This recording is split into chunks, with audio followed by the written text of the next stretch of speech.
So yun na nga mga kalapatids, ang oras natin ay 5:59. So pwede na natin ito buksan mga kalapatids.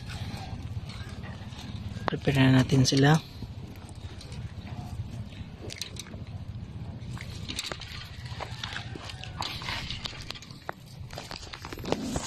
Ito matanggal mga kalapatids. Yun, natanggal na po yung lock natin mga kalapatids.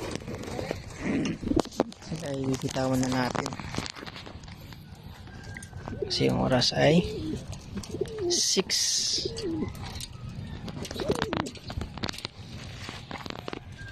So, in 3, 2, 1. Sila mga kalapatids. At ayun yung mga bata. Hindi sila nakabantay. So, namuwi lahat ng mga ibon mga kalapatids. So, good luck sa lahat ng nakasali na akong pooling.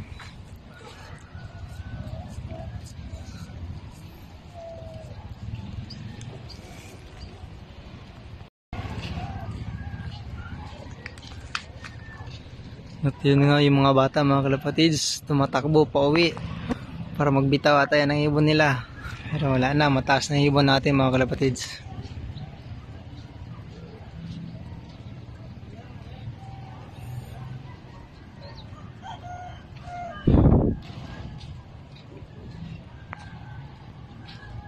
So 6 ang release mga kalapatids.